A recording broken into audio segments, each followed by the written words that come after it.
নমস্কার, আমি অভিজিৎ। ব্রততী পরম্পরা ডিজিটাল নিউজে আপনাকে স্বাগত। আজকের খবরের শিরোনামে আলিপুর কাণ্ডে ছাত্রীর মৃত্যুর কারণ নিয়ে ধোঁয়াশা, তদন্ত কোন পথে? বাংলার ছাপার অক্ষরের জনক পঞ্চানন কর্মকার।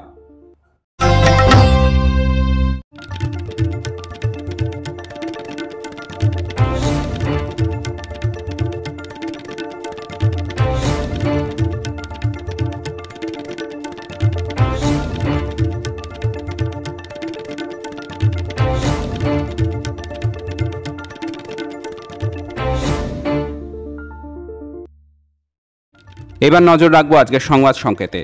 গত 19 অক্টোবর লুভের মিউজিয়াম থেকে চুরি হয়েছে নেপোলিয়ান ও নেপোলিয়ান তৃতীয় স্ত্রীদের উপহার দেওয়া মুকুট ও গয়না, যার আর্থিক মূল্য 88 মিলিয়ন ইউরো। তবে তার চেয়েও বড় ক্ষতি হয়েছে ফ্রান্সের ঐতিহাসিক ঐতিহ্যের। সম্প্রতি পৃথিবীর বুকেই মঙ্গলকে নামিয়ে এনেছে চীনের গানসু প্রদেশের জিউচ্যাংয়ে মঙ্গলের মতো ভূমিরূপ রয়েছে।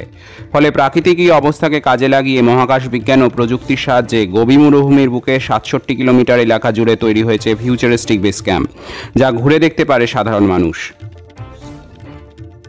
উৎসবের আবহেই না ফেরার দেশে সোলে, চুপকে চুপকে, মেরে আপনে, বাওয়ার্চি, অভিমান, সরগমের মতো ছবির জনপ্রিয় কৌতুক অভিনেতা ইংরেজ কি জামানিকা জেলার গোবর্ধন আসরানি দীপাবলির সন্ধ্যায় জুহুর ভারতীয় আরোগ্য নিধি হাসপাতালে সোমবার বিকেলে 4টে নাগাদ শেষ নিঃশ্বাস ত্যাগ করেন তিনি। মৃত্যুকালে ওনার বয়স হয়েছিল 84।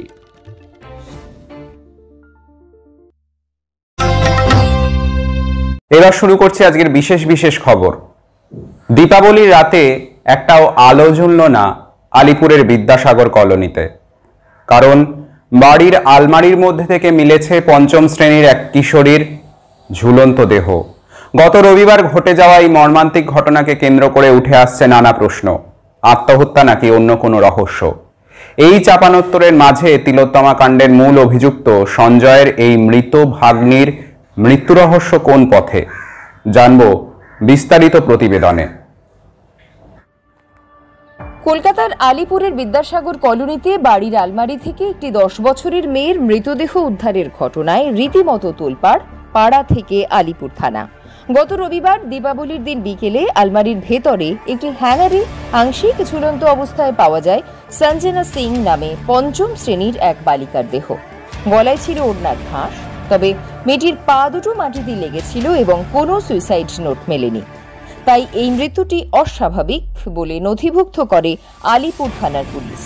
বুধবার জিজ্ঞাসাবাদের জন্য থানায় নিয়ে যাওয়া হয় মেয়েটির বাবা ভোলা সিংহ ও সৎমা পূজা রায়কে।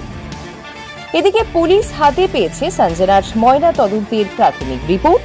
তাতে মিলেছে আত্মহত্যার ইঙ্গিত, যদিও তদন্তকারীরা বলছেন সব দিকই খতিয়ে দেখা হচ্ছে। অন্যদিকে মৃতার সঙ্গে নাম জড়িয়েছে আরজি কর মেডিকেল কলেজে চিকিৎসক ধর্ষণ ও খুনের ঘটনায় যাবজ্জীবন সাজাপ্রাপ্ত সঞ্জয় রায়ের। সঞ্জনা ছিল ওই সঞ্জয়ের ভাগ্নি। ভোলা সিংহ, যিনি পেশায় একটি নিরাপত্তা সংস্থার কর্মী, তার প্রথম স্ত্রী ববিতা রায় ছিলেন সঞ্জয়ের বড়দি। বছরখানেক আগে ববিতার মৃত্যু হলে ভোলা বিয়ে করেন সঞ্জয়ের ছোট বোন পূজা রায়কে, যিনি কলকাতা পুলিশের সদস্যা। এই পূজা সৎ মেয়ে সঞ্জনাকে শারীরিক ও মানসিক নির্যাতন করতেন বলে জানিয়ে তাকে গ্রেফতারের দাবি তোলেন স্থানীয়রা। আলিপুরের আলমারি কাণ্ডে নানান দিক খতিয়ে দেখছে পুলিশ। অস্বাভাবিক মৃত্যু, পারিবারিক অশান্তি এবং অপরাধ জগতের পুরনো ছায়া কিছুই বাদ যাচ্ছে না তদন্তে।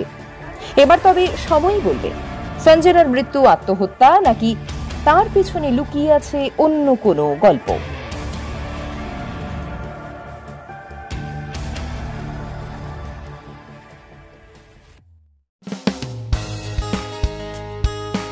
ব্রততী পরম্পরা ও কাব্যায়নের বিভিন্ন শাখায় অফলাইন ও অনলাইন আবৃত্তি প্রশিক্ষণের জন্য ভর্তি চলছে। কবির রোড, সল্টলেক, বারাকপুর, সোনারপুর, চুঁচুড়া, বেহালা, শ্রীরামপুর, শ্যামবাজার ও শান্তিনিকেতন শাখায় ভর্তির জন্য যোগাযোগ করুন এই নাম্বারগুলিতে।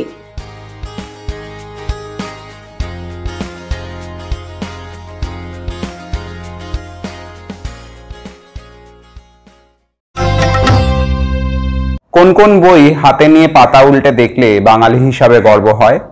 পঞ্চাননের হরফ তেমনই একটি বই। হরফ সে তো বুঝলাম, কিন্তু পঞ্চানন কে মশাই? ও আচ্ছা, উইকিপিডিয়া বলছে বাংলা মুদ্রানক্ষরের স্রষ্টা ও মুদ্রণ শিল্পের প্রযুক্তিবিদ। এইটুকু বললে এত বড় কৃতি বাঙালি কৃতিত্বের তল পাওয়া সম্ভব নয়। আজ বাংলার মুদ্রণ শিল্প যে উচ্চতায় পৌঁছেছে তার প্রতিকৃত তিনি। তাই তাকে নিয়েই আজকে কৃতি বাঙালির বিশেষ পর্ব। গল্পটি শুরু হয় 18 শতকের শেষের দিকে। ইস্ট ইন্ডিয়া কোম্পানি এবং হুগলি ত্রিবেণীতে অবস্থিত একটি কামার পরিবার কর্মকারদের সঙ্গে।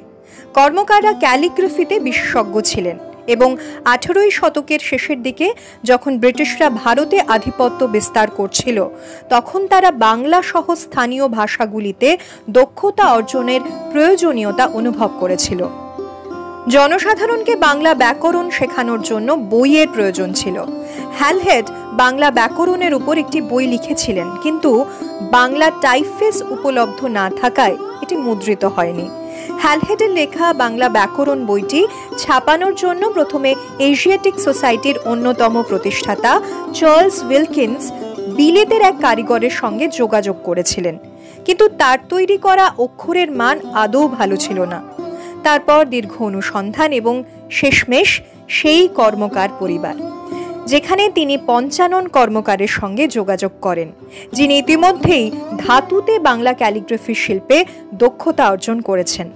পঞ্চানন প্রেসের জন্য বাংলা টাইপফেস তৈরি করে দিলেন, যার ফলে অবশেষে নাথানিয়েল হ্যালহেডের বই a grammar of the Bengal language মুদ্রিত হলো। পরবর্তীতে পঞ্চানন শ্রীরামপুর থেকে বাইবেলের বাংলা অনুবাদ মুদ্রণে উইলিয়াম কেরিকেও সাহায্য করেছিলেন। বাংলার মতো ভারতীয় ভাষাগুলিতে হাজার হাজার বর্ণমালার সংমিশ্রণ রয়েছে, যা একটি ম্যাট্রিক্স তৈরির কাজকে অত্যন্ত কঠিন করে তোলে। তাছাড়া বাংলা বর্ণমালার আরও জটিলতা রয়েছে এবং শক্ত ধাতু দিয়ে সেগুলি খোদাই করা রীতিমতো একটি চ্যালেঞ্জ। এখানেই পঞ্চানন কর্মকারের দক্ষতা এবং শৈল্পিকতা কাজে এসেছিল। প্রায় 200 বছরেরও বেশি সময় আগে তিনি অসম্ভব একটি কাজকে সম্ভব করে দেখিয়েছিলেন। পঞ্চানন কর্মকার না থাকলে বাংলার নবজাগরণ পর্ব হয়তো আরও কয়েক বছর পিছিয়ে যেত, কিন্তু সে খবর আমাদের কজনের কাছে আছে?